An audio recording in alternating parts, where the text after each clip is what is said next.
here to the Bethel Church tonight that I think is very important. It is the first of two community forums that will occur tonight here, next Thursday at the same time at the Oak, where Pastor Christopher McKee is the pastor.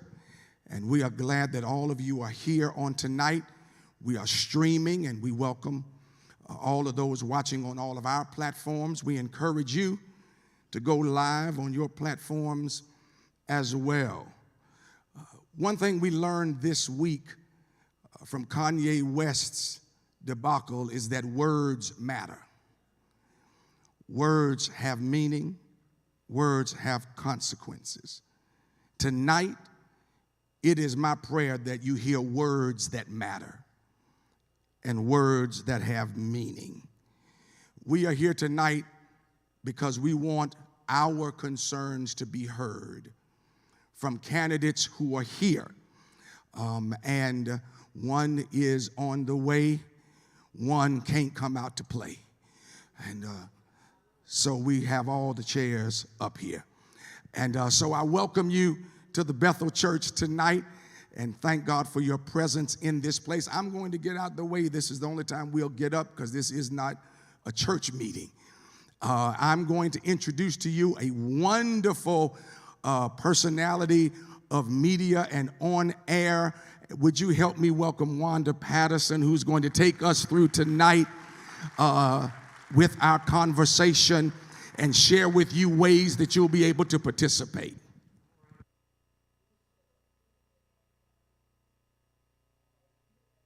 Evening, everybody. All right. Thank you so much for being here, and welcome on behalf of the candidates, their campaign supporters, and the entire audience.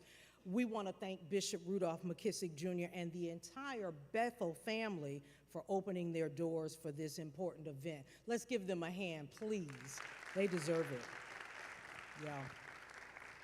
Faith and community leaders have come together to give our community the opportunity to hear from some of the candidates that are on your ballot.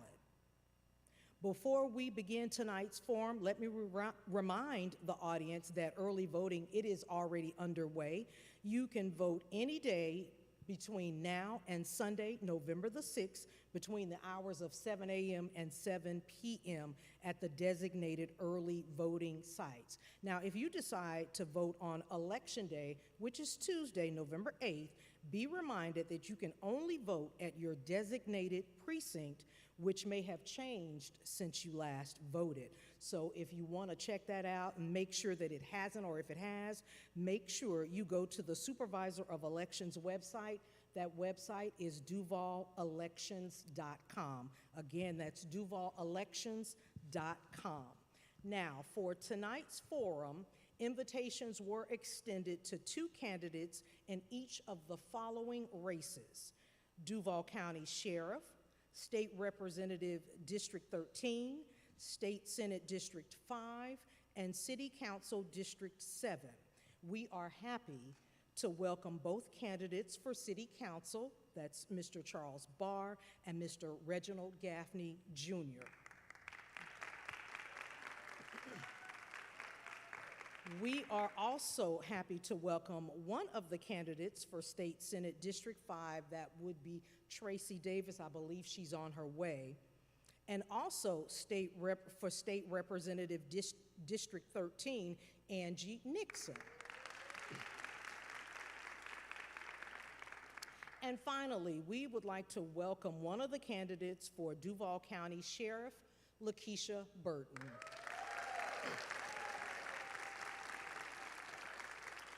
All right. We welcome this in-person audience as well as our virtual audience as we stream this forum throughout Duval County and beyond. This forum has been carefully planned and will proceed utilizing the following format and rules. I ask that the candidates please listen closely.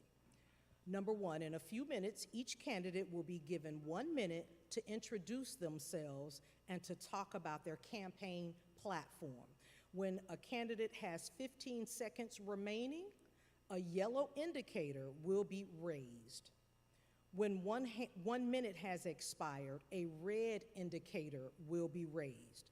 At that time, we ask that you complete your final sentence so that we can proceed to the next candidate introduction. Number two, after the completion of introductions, I will ask the questions. The first group of questions were prepared and given to the candidates in advance.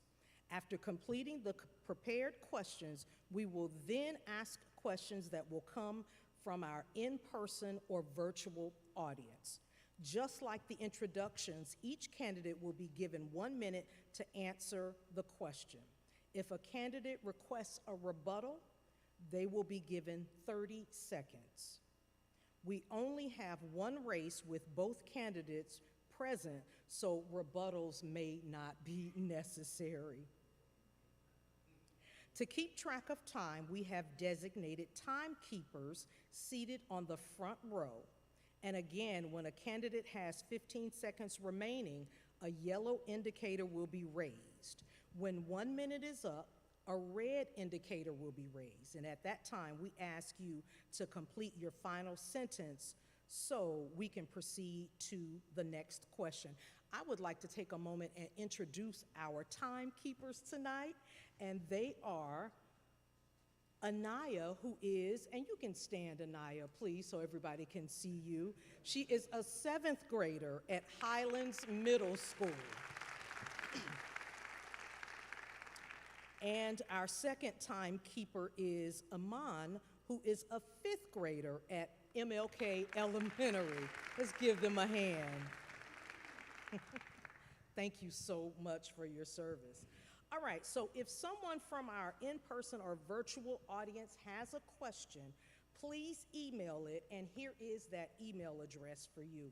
It is yourvoicemattersqa@gmail.com. Again, if you have a question, anybody watching virtually or anyone in the audience, the email address is yourvoicemattersqa@gmail.com. But guess what? We also love technology. You can also text your question, and here is that number. It is 904-701-8633. Again, 904-701-8633.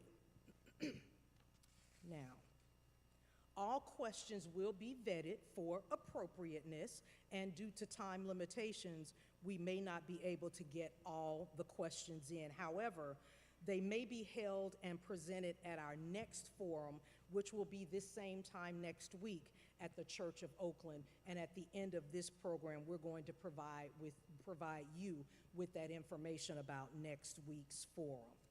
Now, after we complete all the questions and the answers, each candidate will be given 1 minute to give closing remarks following the same time parameters and instructions that were previously given. All right, now let's begin with our introductions. Candidates are reminded that we have 1 minute, and we're going to begin with Angie Nixon.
All right.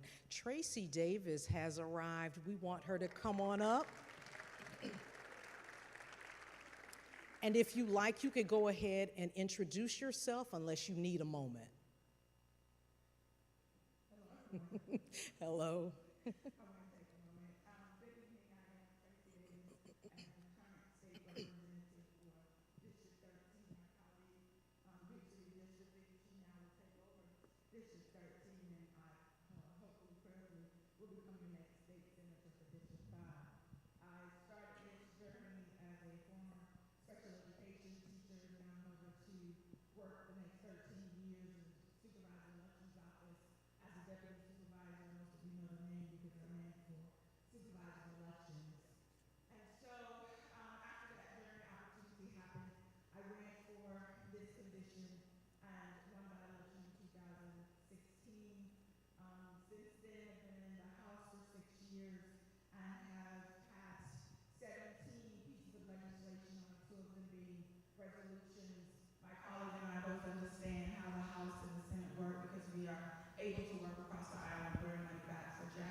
All right, thank you so much. All right, we're going to go to Mr. Charles Barr. I lived in Jacksonville nearly all my life, and I lived in District 7 almost all of that time. I'm an electrician by trade. I work at Anheuser-Busch in maintenance departments as a process programmer. So I'm not a politician I haven't done it before.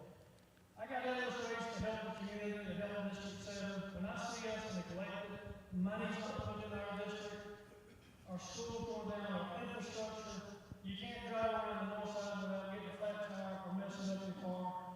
When you're on this side of the Trout River, there's food deserts everywhere that nobody cares about, nobody tends to, nobody tries to do anything.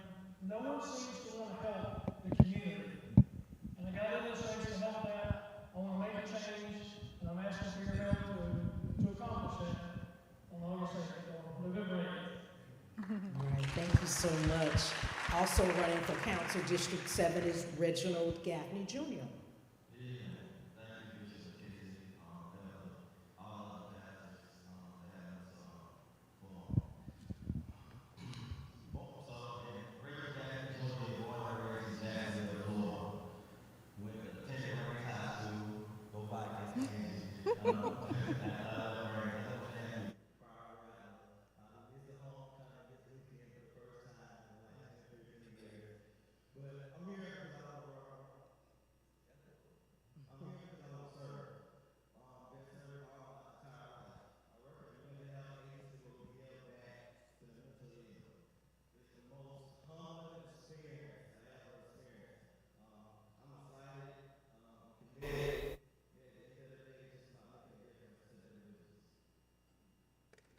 All right.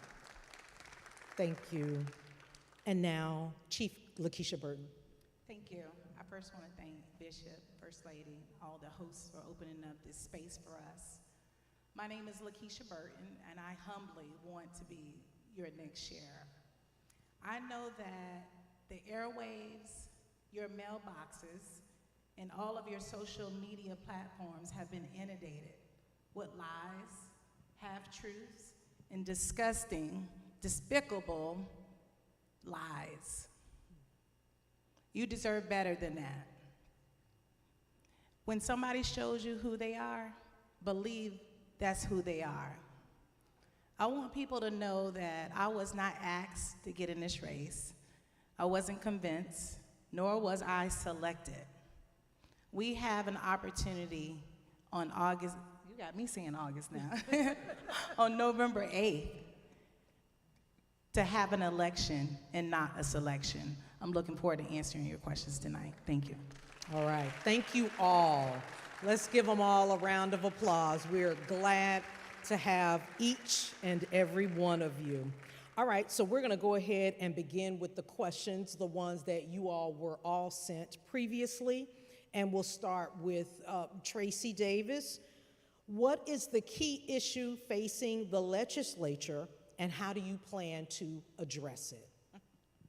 There are a number of key issues that are facing the legislature right now. as my colleague shakes her head. So let's start with the issue of affordability. We're all dealing with that. Let's start with the next issue would be property insurance. The next issue would be voting access and voting rights for me, and I think that was the top three that I would deal with. Dealing with that is something that I have done. We have been fighting these issues. I have been fighting these issues for the last 6 years in the Florida House, and I plan to, with your help and support, go over and continue to fight those issues in the Florida Senate, because a lot of you are dealing with that property insurance, and you've been probably priced out of your homes in the sense of that insurance price is increasing by the month. We went to a special session and was supposed to be going to get a clearance and reduction for you, we thought, but the special session was then we were giving $2 billion to our wealthy insurance companies. So with that, I will stop. But those are the issues. We'll have been fighting those issues, and we'll continue to fight those issues on your behalf in the Florida Senate. All right, thank you so much. The same question for you, Rep. Nixon. What is the key issue facing the legislature, and how do you plan to address it? Thank you. So I would definitely agree with my colleague. Those are the key issues as well. But I'd also add, since I am a mother of 5, I went from 1 to 5, wow. I would have to say public schools. The fact that there is a mass exodus of teachers here because they are no longer respected. There's an attack on our public school system because, let's face it, it is a profitable industry. And right now, the folks that are donating to the folks in leadership, they make more money. They make more money actually funneling our children to the school to prison pipeline, which is definitely an issue. And so one of the things that I've been advocating for and pushing back around is, making sure that there's parity out there, making sure that our teachers are paid a living wage, a decent wage, and also making sure that our paraprofessionals are paid, right? Our paraprofessionals, our school bus drivers, it's become a real safety issue, the fact that we have students that are waiting in the dark because there's a shortage of school bus drivers, and that's because they're not respected, they're not paid enough, and those are some of the issues that I would definitely advocate for. Thank you. All right, thank you so much. To our online audience, I apologize. I've got the mic up to my mouth now, so hopefully this is a lot better. All right, we're gonna move on to Mr. Gaffney. The same question for you. What is the key issue facing the City Council, and how do you plan to address it?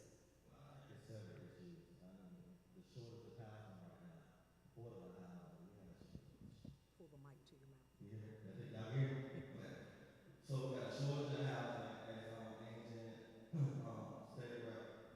Soon Senator Tracy Davis said, food deserts as well. But the thing that I think the most key issue right now is crime. The calls I get daily is public safety. Constituents call me daily about the reason they don't feel safe. And I think with the next Sheriff Burton, I think it's important that we work together, from pastors, from mothers, fathers, communities, leaders. I think it's all important that we work together so we can curb this crime. But there's a lot of issues. We haven't talked about the statues. It's still a new issue right now. We also need to talk about redistricting. So the city is facing a lot of issues. So we just need to prioritize in terms of what comes first. All right, thank you. Mr. Barr, same question for you. What is the key issue facing the City Council, and how do you plan to address it? I think there's several issues also. Affordable housing. Now, we know we just can't make homeowners pay a certain or charge a certain rent. You can't do that in Florida. But what I'd like to do is reach out to the community leaders, if there's any community leaders here tonight and any pastors, and let's sit down and talk about it, because there's no doubt in my mind you've kicked around ideas to bring back affordable housing, and we need to work on it. I've walked to thousands of homes and talked to folks, and I don't know how some people can even afford to pay their rent. It's so high. We also need to work on economics or taxes. We don't need to raise taxes every time the wind blows. Our current councilman has voted on taxes after taxes after taxes, a couple gas taxes, and then hands out gas cards. We don't need to raise taxes. I'm against that. And also safety. I pitched the idea to 4 of the sheriff candidates, one that didn't win and one that's in the runoff is sitting here tonight, about community policing, or I call it officer friendly. We need to get policemen in the community, building trust with the community, building a relationship so that if there is a crime, then the folks will say, hey, officer friendly, I saw this happen or I saw that happen. We have to put a stop to crime, and we have to work closely with the sheriff's department to do that. All right, thank you, Mr. Barr. And finally, Chief Burton, what is the key issue facing the sheriff's office, and how do you plan to address it?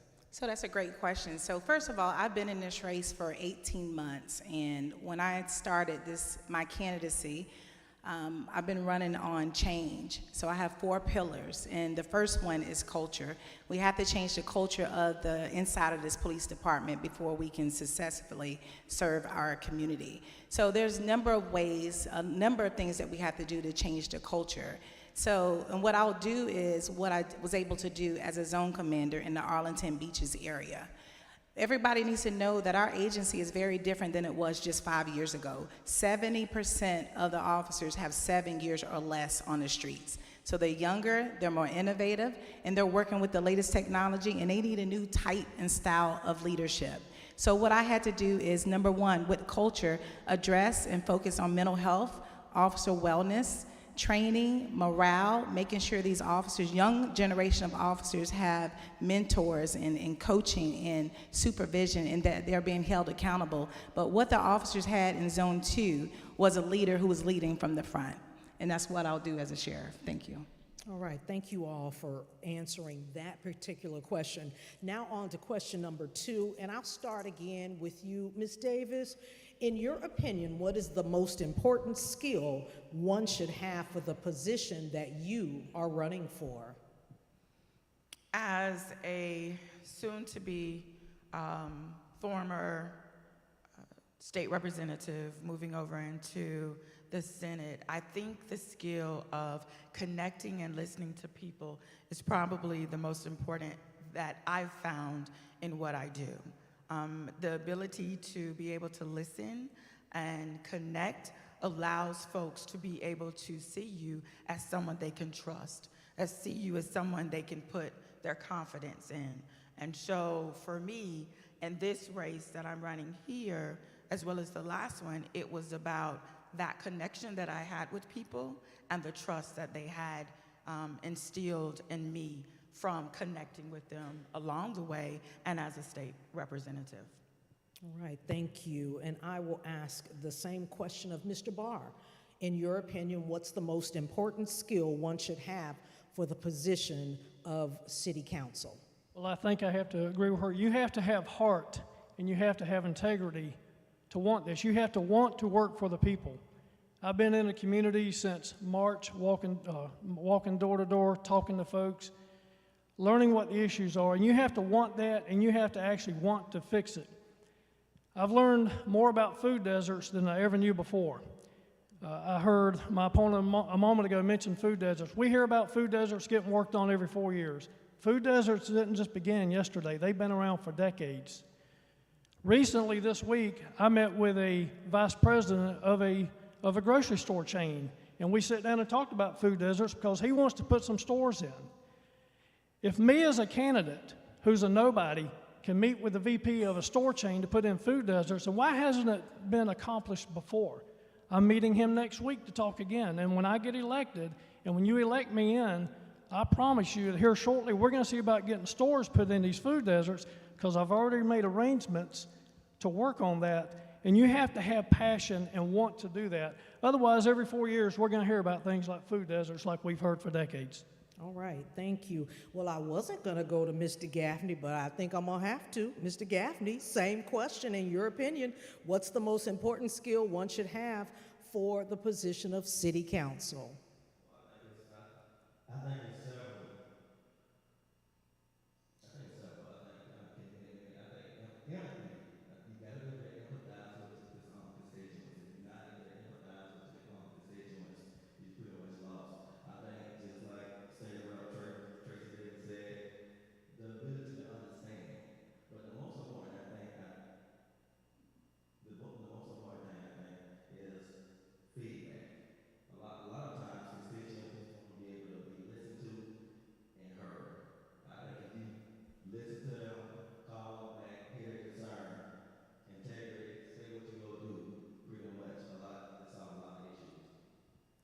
thank you so much. And the same question for you, Chief Burton.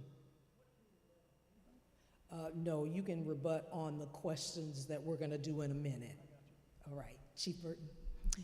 So I think one of the most important things is to have an unwavering integrity. Integrity, it matters. So especially for this profession, for this role, in this day and time, integrity matters.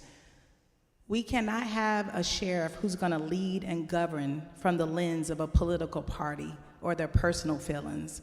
We need a sheriff who's going to lead and govern from the Constitution and what's right, what's decent, honest, and fair. All right, thank you. And we will end this question with you, Representative Nixon. In your opinion, what's the most important skill one should have for the position that you're running for? I think the most important skill an elected official should have, period, is to be responsive to their constituents. You would not believe the amount of phone calls that I receive that are not even really within my jurisdiction or in my jurisdiction as it relates to being in my district or the level of government that I'm on. And so I believe that, you know, as elected officials, we are your employees, you're our bosses. And so when you ask and you reach out to us, we need to respond. We need to call back. And I think having a great constituency services program is really critical. I mean, you know, our only job really as state representatives and state senators is to pass a budget, right? Like, it's great to, you know, pass some bills, but really it's better when you pass just transformative bills. But what's really key is when you have someone who's facing an eviction and you're able to help them. You can call in a favor, or you can call a different organization to help stop people from getting evicted from their home, helping them put food on their table. And so I think just being responsive to constituents is really critical and key in being successful as an elected official. All right, thank you so much. And the third question is, do you believe that convicted felons should lose their right to vote? And I would like to start with Chief Burton on that question. Thank you. So as a candidate, we're often asked personal things. So I just want to go on record to let people know that the sheriff doesn't make the laws, we enforce the laws. But convicted felons can vote now. I believe that was passed, Amendment 4 was passed in 2019. So they are eligible to vote. What I'm concerned about as a sheriff is when they return back to our community, making sure they're rehabilitated and they are law-abiding citizens. All right, very good. All right, and Rep. Nixon, can you answer that question? Yeah, for sure. So first of all, I would like to say I'm not with calling them convicted ex-felons. I think we should treat folks with dignity. I know that some formerly incarcerated folks like to be called formerly incarcerated or returning citizens, and that's what we should call them. I am a community organizer, like I stated earlier before, and I actually worked on the amendment for the ballot amendment to help folks get their rights back and rights restored. Look, they're paying taxes, right? So if they're paying taxes, they should be able to vote. That's, you're not represented if you don't do it. I'm sorry. It's just a simple no-brainer to me. And unfortunately, we have people in power who realize that, taking people's votes can actually allow them to continually stay in power and to continually try to keep communities oppressed. And that's something that I'm not with at all. And that's something that I have been fighting against for the past 10 years and will continue to do so. All right. Thank you. Mr. Barr, do you believe that formerly incarcerated persons should lose their right to vote? Well, like Ms. Burton said, we don't make the laws. They just passed the law so that formerly incarcerated persons can vote again. With that said, I was telling a young man and young lady back there earlier that my neighbor across the street, I watched him grow up. I was 20, 25 years old when he was born. He's got in some trouble in and out of his life, and he's a felon. We just talked yesterday. We were at my fence. I was doing some stuff. He was talking to me, and he wants to be able to vote. And I want him to vote. I want him to get out and vote for me. And about a month ago, I was at an event at a local church, and I met some folks who are, I don't remember the name of the group, but they assist people getting their rights back. And I had given him a card, and he pulled that card out of his wallet, still had the card. And I said, man, Ryan, call these people and see what it takes to get your rights back. So I'm right there with him. I want him to vote. If you've served your time, and now we have the right to do that, get your rights back. But here's what needs to happen also. Folks don't know how. He had no idea. It just so happened I went to an event and I had that information. We have to, as a community, work with folks to tell them. They just simply don't know how. You just can't dream it up. We have to work with them to help them get the rights back. All right, thank you very much. And Mr. Gaffney, same question. Do you believe that formerly incarcerated persons should lose their right to vote? And I agree with what State Rep Andrew said. It's a no-brainer for me. I have a family member that's in prison right now. He'll be getting out in a few years. The first thing he have talked about is finding a job, getting back on his feet, just becoming a full-blown citizen. And it'll be a disgrace if we don't allow him to vote when he paying taxes, he paying bills, he doing every other grown-up responsibility. So I'm definitely gonna be pushing for this. I know they just passed it, but I see the governor, we arresting people now, you know, and at the end of the day, I don't want to see my cousin arrested. He'll be out in 4 years. It'll break my heart. So at the end of the day, I definitely feel like they should be able to vote. All right, and we'll end with Rep. Davis. Your feelings on formerly incarcerated persons and their right to vote. Absolutely, I agree. Everyone on the panel is saying that we do believe that a returning citizen, and let's just take it a little bit further, when someone walks out of the penal system and they've paid their fines and their fees and whatever is responsible, they're citizens. We shouldn't be labeling them at all. And I agree with my colleague, formerly incarcerated, returning citizens. Those are polite terms, but we should not be placing those labels. Those people have paid for their crime, and so they're citizens. And so that's what we should be focusing on. It pains me to know that I heard the panelists say that we don't make the laws. Well, two of us do. And those are laws we've been fighting on our citizens' behalf, on your behalf. We make those laws, but we fight against laws that are punishing and harming and creating access to people who are just trying to live and be recognized as citizens. So I wholeheartedly agree with the panelists, but as you can see, that touches me a certain type of way because we've been fighting that for a long time. All right, very good. You all are all passionate about that issue, and we definitely appreciate that. Question number 4, government has a trust issue with the minority community. What can you do to enhance trust, particularly in the area in which you are running? I'll start with State Rep Nixon. So I just continue to do what I've been doing for the past 10 years, and that's actually meeting people where they are, going into their community.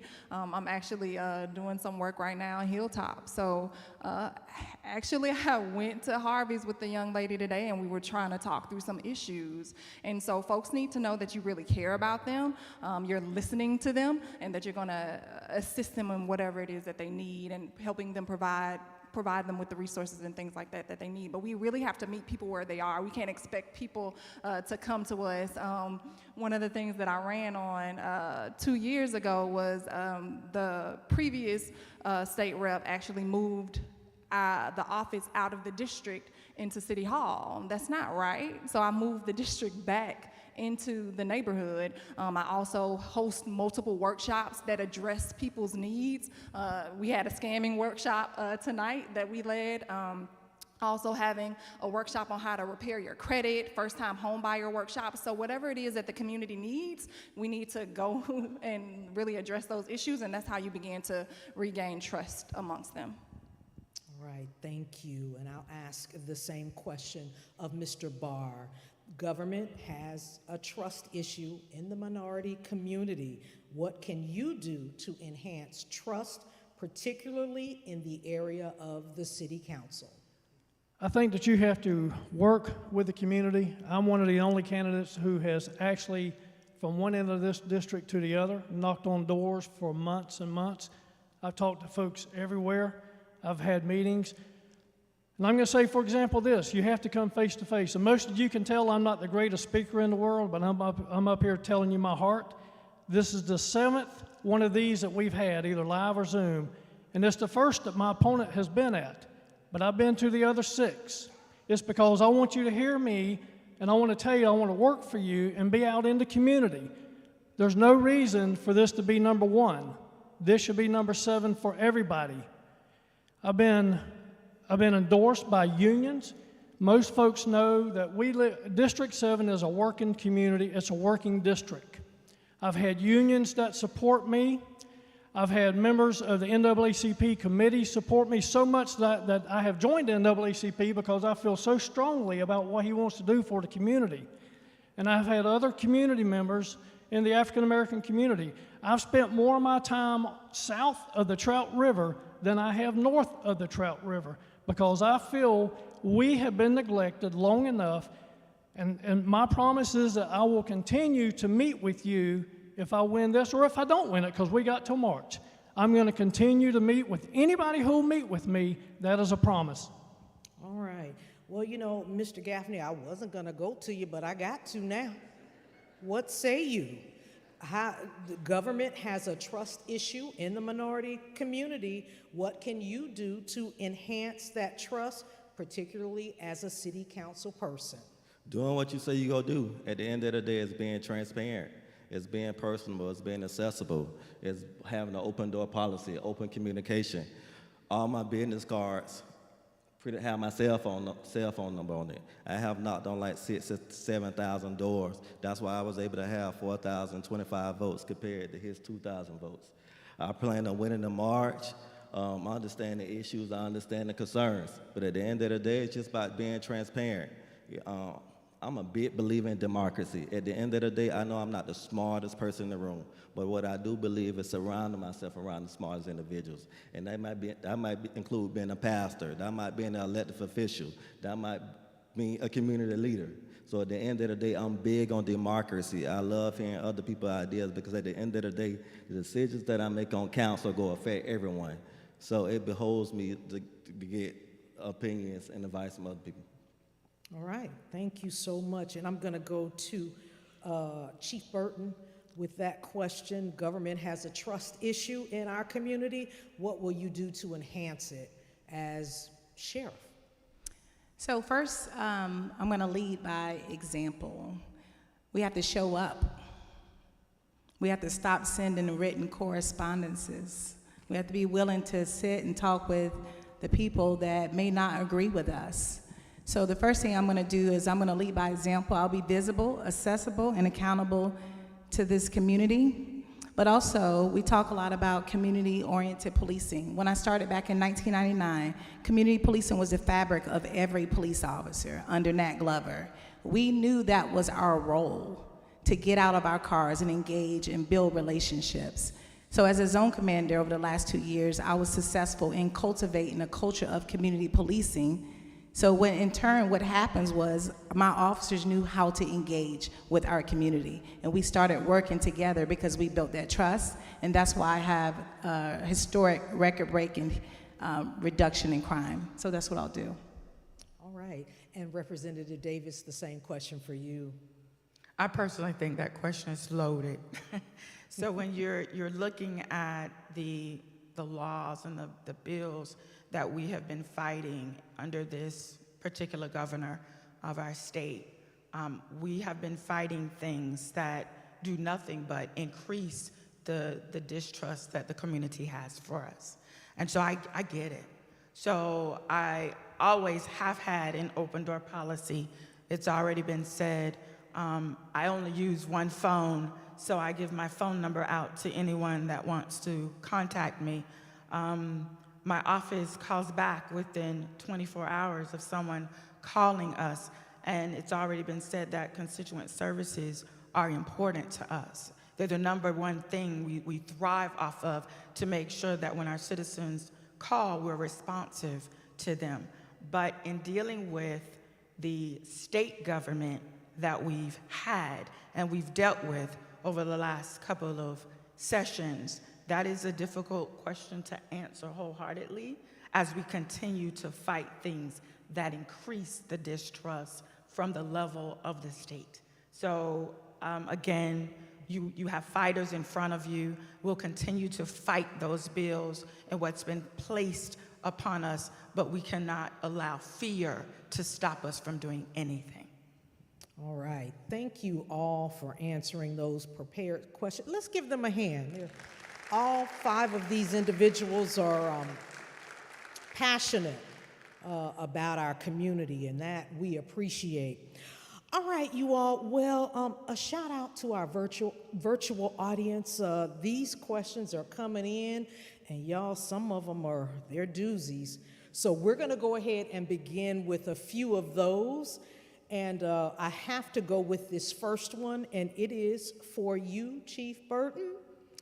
That question from our virtual or our live audience here is, what will be done to create better working relationships between Black and white officers before they go out and work in the community?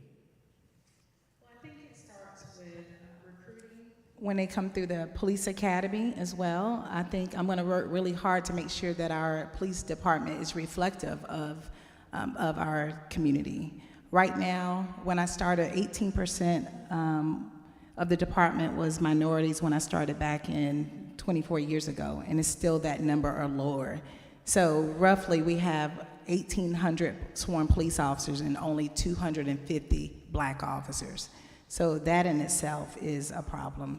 So it really goes back to the training at the academy, but also supervision, accountability out on the streets. But at the end of the day, you have to have a sheriff who's going to acknowledge that that is an issue and make that a priority, and make sure that the command staff, management, and it trickles on down to the line officer. So it's a lot of work to be done, and it'll be a priority for me. All right, thank you so much. This next question that comes from the audience is for any candidate, so just raise your hand if you want to answer this question, and if the two of you, if there is a rebuttal, you just let us know. But the question is, how will you remain an ally and available to the constituents you desire to elect you in the position you are seeking? I'll read it again. How will you remain an ally and available to the constituents if elected?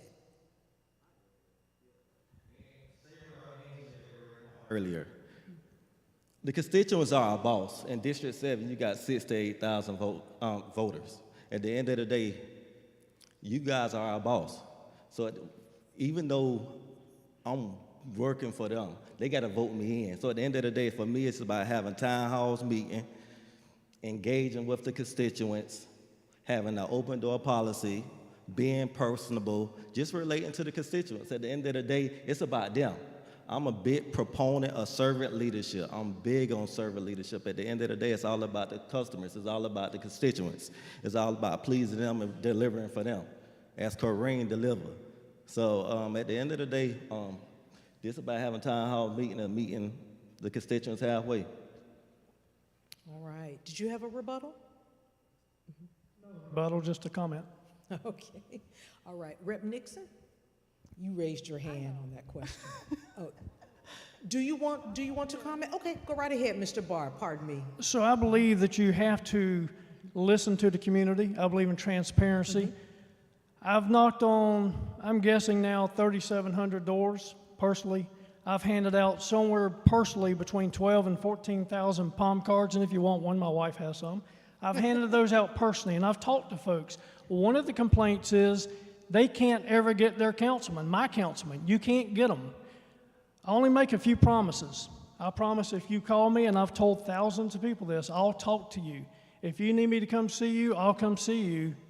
And I'm going to have meetings and I'm going to hold meetings throughout the district. Every few weeks there'll be a meeting.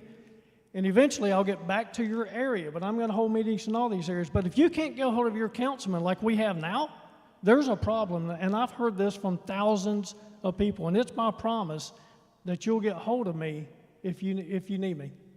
All right, thank you, Mr. Bart. Rep. Nixon? No? All right, all right, we will move on. All right, okay, that's the same question. All right, so this is for you, Chief Burton. Due to the current bias system that is present in JSO, the example is that Black employees are disciplined more severely than white employees. Will the current disciplinary platform change and be fair for everyone? That's an audience question. Yes, I'm not sure that's the case, but what I can tell you, when I'm elected, we'll finally have someone who sees from a different lens and have a different perspective of how we should be doing business in JSO. So my plan is to do an assessment of all of the different units and process, see which ones are working and which ones are not, and making sure that we have efficient processes in place. All right, thank you. And this is for any candidate that would like to answer this audience question. Please share your plan for addressing the increasing violence in our community. Okay, I'll do that. So everybody knows, because I've been running on my proven record of being able to reduce crime by 16%. And I like to call it an integrated public safety model. For a long time, we've been addressing crime reactively. That means a crime has happened and, we come and arrest. So we already know that we can't arrest our way out of this. So my 4 pillars is culture, changing the culture. 2, cultivating a culture of community policing. 3 is addressing our crime from a more comprehensive approach. We have to do more on the front end. Communication, training with our community and JSO, but also early intervention, prevention is critical. Strong partnerships with all of our community stakeholders is critical. In enforcement piece, we have a criminal element in this city, and we have to get them off our streets. But we cannot continue to be reactive. And I just have to say this, I wish my opponent was here. He was over the violent crime unit for 7 years. He spent millions of dollars in technology, millions of dollars in overtime. He even took police officers off the streets to create this unit. And violent crime is up 19%. So don't forget that. I'm the only candidate that has a proven record of reducing crime, and I'll do that as your next sheriff. Thank you. All right, thank you. Did you have a comment? Talked to Chief Burton. I've talked to Chief Wayne Clark back when he was running, and 2 other ones, and I called it officer friendly, but I think community policing is the same thing. I think that not being a policeman, I think if we get community policing in these communities, in every community, and build a relationship, it'll help. I was at a forum just a couple of nights ago over in the Brentwood area, and some of the folks said that occasionally they see the bicycle cops come through, and they expressed that they weren't very nice. Well, we need to work on that. Whoever the next sheriff is, they need to work on that. So when these folks do ride by on their bikes, stop and talk to somebody, speak to them, knock on the door, say, hey, Miss Smith, I'm officer friendly. I think that'll go a long way, not maybe to stop the crime, but to catch the criminal. Rep. Nixon, comment? Yeah, so I think it's important to do intervention, but I think it's even more important to do prevention, and the way in which we can stop crime is actually by fully funding public education, and also really trying to expand things like VPK, right? I filed a bill to do just that, amongst other things, although part of my bill did not pass. Right, like it's interesting because Republicans oftentimes take some of your transformative bills and then they put them in their bills later on. And so part of the bill was actually put in to help ensure that these early childhood educator providers are paid equitably across the board. And so I'll continue to advocate for things like that. It's a shame that oftentimes within communities that really look like many of us, our kids go to school in elementary and they are behind. And so we need to make sure that we are funding VPK particularly expanding it so that they won't have those issues and they won't be funneled into the school to prison pipeline. Rep. Davis? To add to that, the crime issue is just not one level of government. So that's when you're talking about the partnerships. We have to have electeds in place that want to work together, because it's a partnership to solve crime and create public safety on the local level, as our local electeds work with our state electeds, and our state electeds work with our federal elected persons. It's a partnership on all three levels of government. And so we have to get to that point, because I personally feel like we're all disjointed to a certain point, and so therefore we don't, as elected, even get as much done for the community as we could if our partnerships and relationships were stronger. And I heard that, so that's what prompted me to want to talk about it. All right, thank you. Chief Burton? We have a budget of over $500 million, and our city should be safer, and we're not. Violent crime has been on the rise for decades. The way that we're addressing crime is not working. And a lot of it is the reason is because we've had leadership that think that the way that we're going to address crime is by law and order only. We have to have law and order, but also we have to have community policing them together simultaneously. And I proved that it worked, and that's why I was able to have this significant reduction in crime. I didn't have more officers, I didn't have more money, and I didn't have technology. I had a new way of addressing crime, a new approach.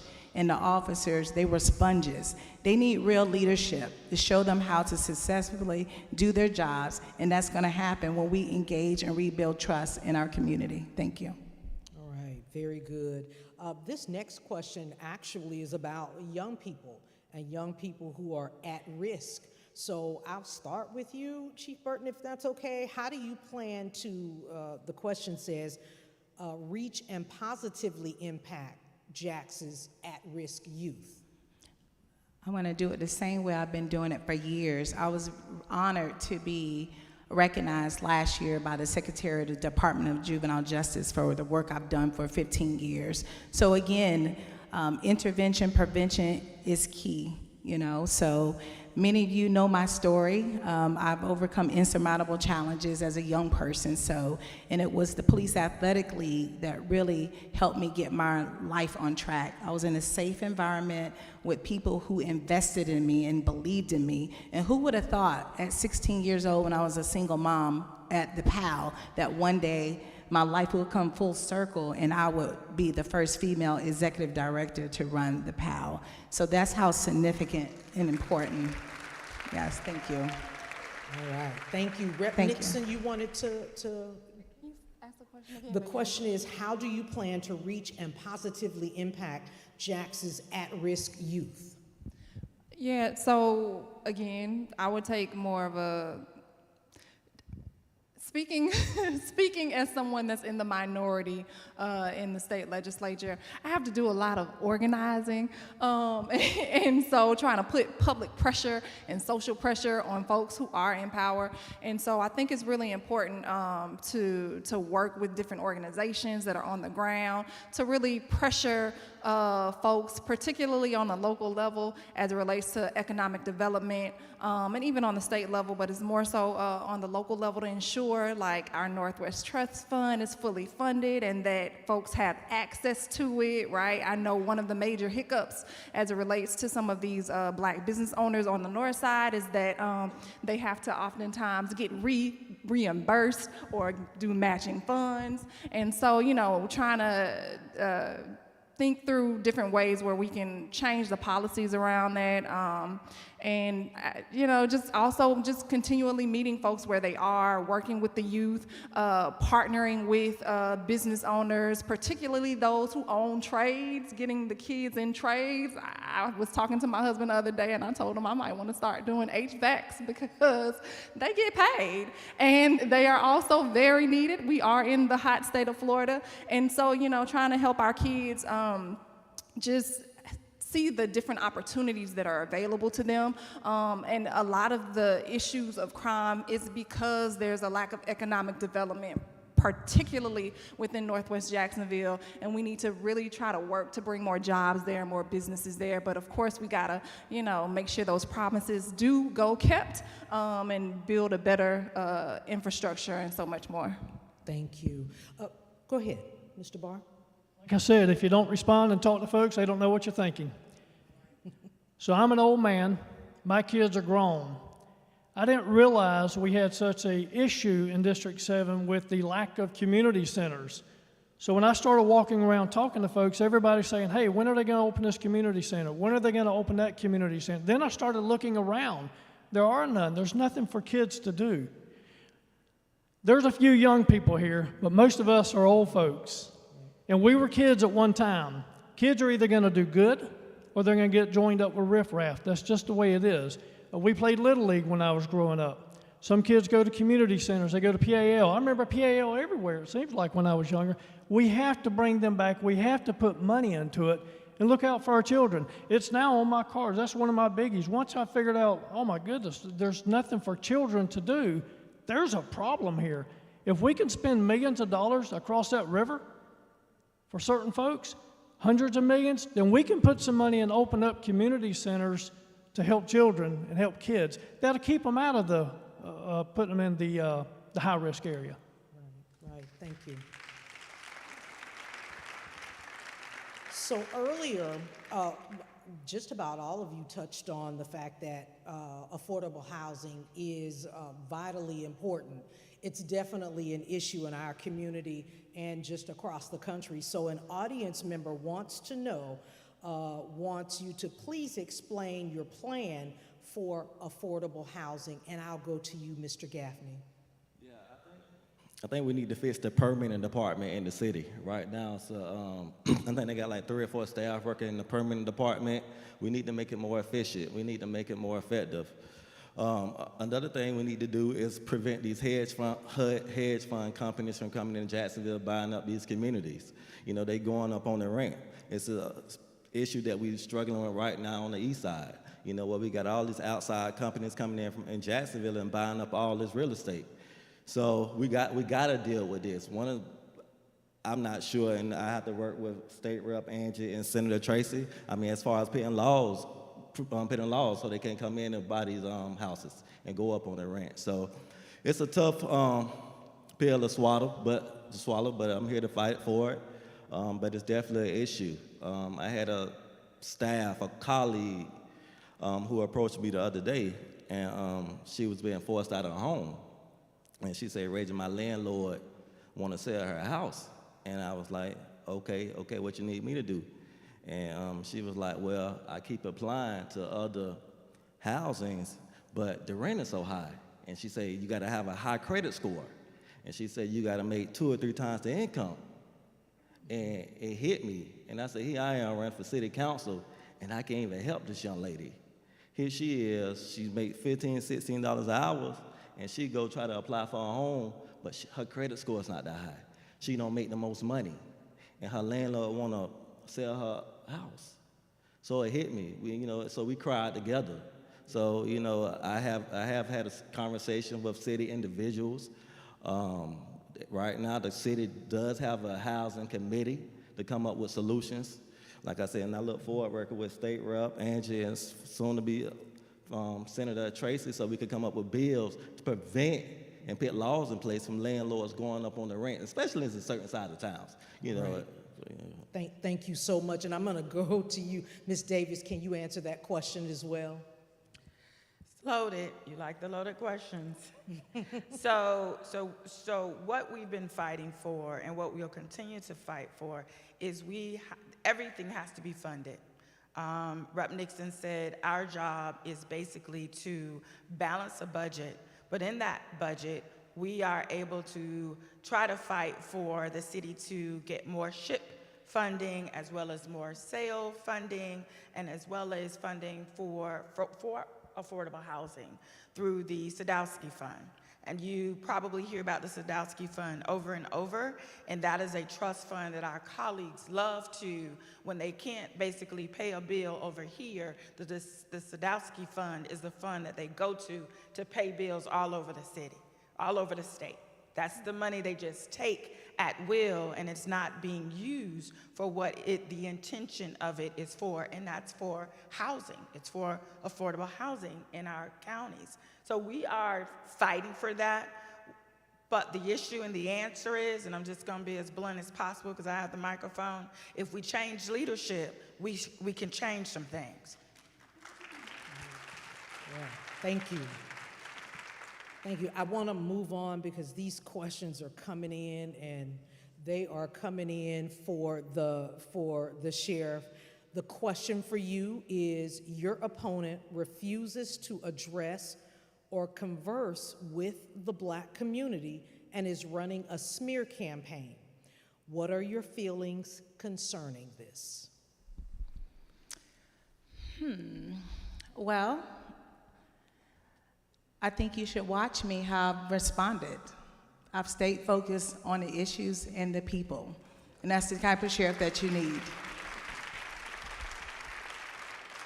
All right, very good. And there is one more for you that I was asked to please ask, so I'm gonna do that right now while you have the mic.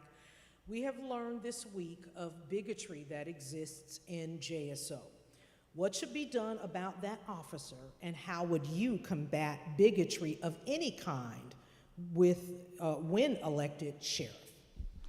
That's why I'm running. That's why I've been talking about change. So I've been with this agency for 24 years, so it's a lot of things that need to be addressed. But first we have to elect somebody who's gonna be bold enough to address it, first acknowledge it and address it. So training, recruitment, leadership, it's a multiple number of things, but I think the first thing we have to do is elect somebody who's going to make it a priority to address it. All right, thank you so much. So I want to shift gears a little bit and ask this question. Mental health is a huge issue in our community. If elected, Mr. Barr, what will you do to help deal with the mental health crisis that our community is in?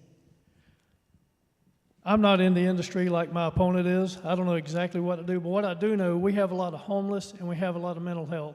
We want to spend money, hundreds of millions of dollars to a billionaire. I think that we could come in here tonight. I passed a whole lot of homeless folks. There's a lot of structures downtown here in Jacksonville that are empty. Let's renovate some of those, make them into rooms, put a laundromat in them, give some dignity to homeless and to the mental health, and work at it. If we can put all this money to other projects, taxpayers' money, then we could also help the mental health and the homeless. Now, I don't think you can just stick folks in a thing and leave them alone. You have to provide the services for them also. I'm no expert at that. I'm not going to claim to be, but I think we can provide the services. But let me say this. I want to go back to something a minute ago. I may have misunderstood my opponent when he was talking about the lady that couldn't pay rent. I thought he said he came to her as a councilman. In case that's what I heard, he's not a councilman. If that's what I heard, he's never been in politics like myself. So I may have misunderstood it. Forgive me if I did. But kind of like the re-elect signs, he's not a councilman. Thank you, Mr. Barr. Mr. Gaffney, I'd like for you to answer that question as well regarding mental health in our community. So I feel, I think it starts with crime, public safety. I think it starts with poverty. I think it starts with our youth. I would love to see mental health counselors in school. I work at CRSA. We provide services to mental health, and it breaks my heart when we get 18, 19, 20-year-old kids coming to our program. And it's due to inflicted drugs, due to hanging with friends, whatever the case may be. But it started with our youth, and I think we got to start investing in our youth in school by putting mental health counselors in schools, and start going to these homes, case managers. It's a lot of troubled teens, and you asked a question earlier that I didn't get a chance to answer. What we gonna do? I think you said the teens. Forgot what it was, but we need to start investing in our teens because at the end. Yeah, at the end of the day, you know, this mental health stems for childhood trauma. So we have to start young. We got to get these mental health counselors out there. We got to get them in these homes, and we got to get them in these schools, because if not, we're going to continue to have homelessness. It go be rampant, and that's one of the problems. All right, thank you all so much. That's going to be the last question for tonight. So I would like to move on to the closing comments, and I'll start with you, Ms. Davis. Thank you. It's caught me by surprise. Thank you for this opportunity. Thank you to our bishops and our pastors who put this together for us tonight. I appreciate the opportunity to come before you and talk to you. Again, I am Tracy Davis, your current state representative, vying to be your next state senator for District 5. Have been fighting for you since the last 6 years. Would love to continue doing that in the state Senate. Again, I am a Democrat that have worked across the aisle to pass pieces of legislation. My colleague and I have brought millions of dollars back to this community, and we would love to just continue to be your warriors in Tallahassee. Thank you. Thank you. Mr. Barr, closing comments? So normally I have certain things to say. I'm going to change it up a little bit tonight. Let me say that, again, I'm endorsed by unions, I'm endorsed by labor, I'm endorsed by some committee persons on the NAACP. Let me just say this, folks, and I'm very nervous saying this. I'm talking to the Democrats who would not vote for a Republican if your life depended on it. Let me just tell you that I'm not endorsed by Jack's Chamber, who is headed up by a Republican, and Jack's Biz, the political arm, who is headed up by a city council Republican.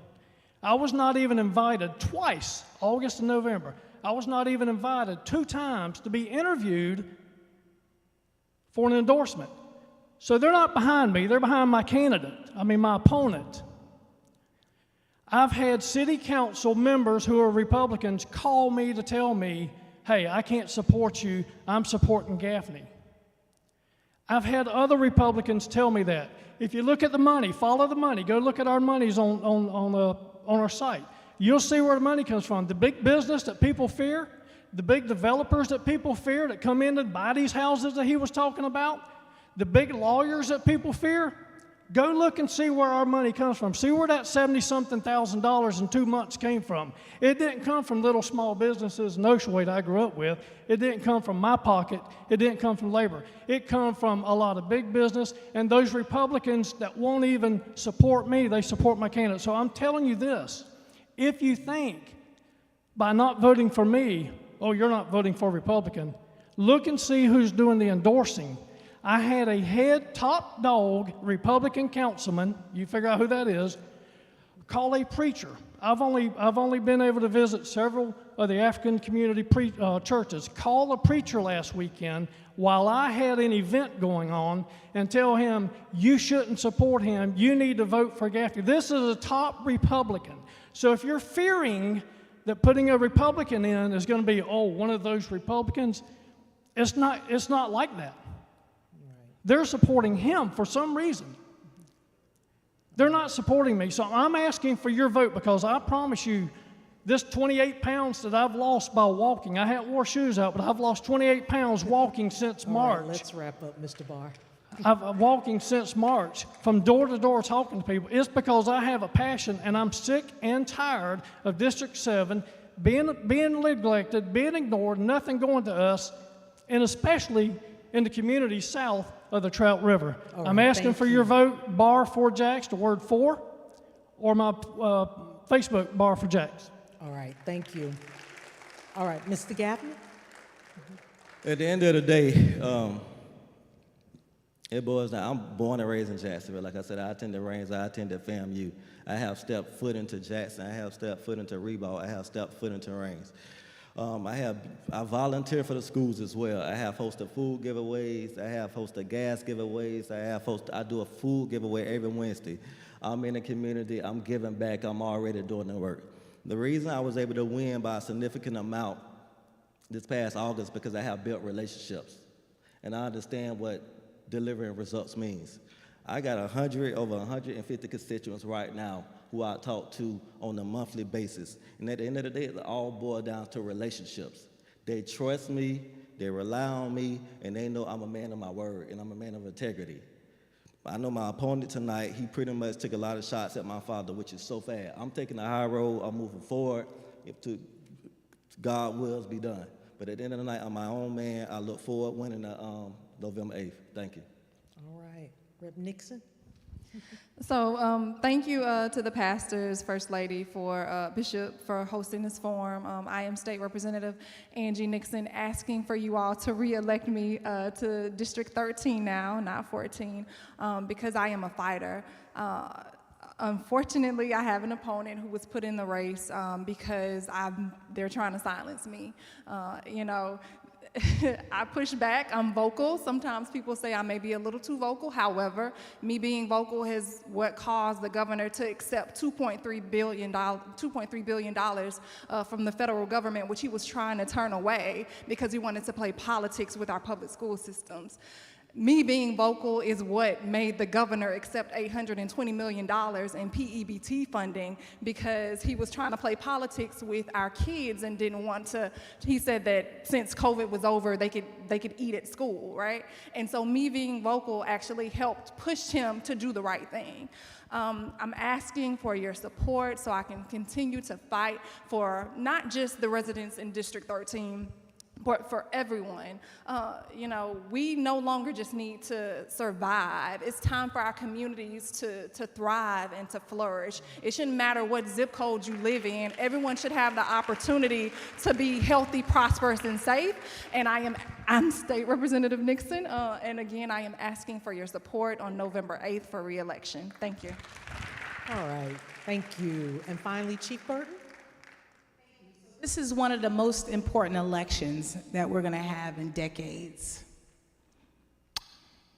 We need change. My opponent is a part of the establishment. 18 months ago, I knew what I was getting into. Somebody had to do it. It's been a fight. We have 12 more days. I'm running on 3 things: my reputation, my record, and my results. I've had a 24-year honorable career in this agency. People know that Lakeisha Burton will stand and do the right thing. They know that she will not compromise her integrity. I have a record of every place I've worked in this agency. The people, the place, and the processes were better because I was there. And my results, a career long of being able to reduce crime, whether it was property or violent crime, but most importantly, I've been able to bridge the gap between JSO and our community. So when I got in this race, I said that my candidacy wasn't about prestige. I'm the first woman to boldly run against this establishment here in Duval County. I'll be your first Black female sheriff in the state of Florida, the 6th in the United States. And yes, I'm fired up because I'm qualified. But my candidacy is not about prestige, it's not about political party, and it's not about power. It's about you, it's about the people. And I'm committed to that. And I'm ready to get to work on your behalf. Vote for Lakeisha Burton for sheriff. Thank you. Thank you. Thank you all. You all give each and every one of these outstanding, passionate candidates a hand. Each of you is outstanding. Thank you all so much for being here. We're now turning it over to Bishop McKisson. And we give Miss Patterson a hand. Mrs. Patterson doing a wonderful job tonight. Just for take a seat for just a few ticks. I want to address one thing that I was seeing over and over and over and over and over online, because I want to make sure everybody is clear that this was not a partisan event. The question kept getting asked online, where is the other candidate for sheriff? I want to be clear, they were all invited. And so perhaps his team will put a statement out, since that's what they do, as to why he's not here. Let me recognize, where is LJ Holloway? Hey, right over here. She's running for District 4, I believe, for Congress. Next week at First Baptist Oakland, we want to invite the candidates that are running for Congress to be a part of that forum on next week. So we invite you to be a part of that on next week, all right? All of our pastors, would y'all stand for me? All of our pastors, would you stand? Wow. Yeah. We thank any city officials or leaders that are here. Would you stand? Just stand for me real quick. We know we could not get every question tonight, but we want anyone that's watching online or in here that sent a question in to know that it will carry over next week to the Oak with Pastor McKee. So those questions will be addressed on next week. We could not get every question in, and you probably didn't get every question answered you wanted, but we wanted to make sure this was concise. If we had to ask every question for every concern we have about our community, y'all would be here until my praise team started Sunday morning, because we have that many concerns. And so I want to also just admonish us to try to get the younger generation out next week. I don't think the younger generation is apathetic. I think they're angry. And at some point, we have got to hear from them, to hear about their anger and their apathy about their community. So I want to encourage us to get millennials and Generation Z and the like out to the Oak on next Thursday. I want to thank Pastor McKee for graciously hosting next Thursday for us. Help me thank the candidates again for being here tonight. Let me thank my staff, my audiovisual team, my executive assistant who assisted us, and our ushers tonight. Thank you for being here tonight, and we'll see you all next Thursday.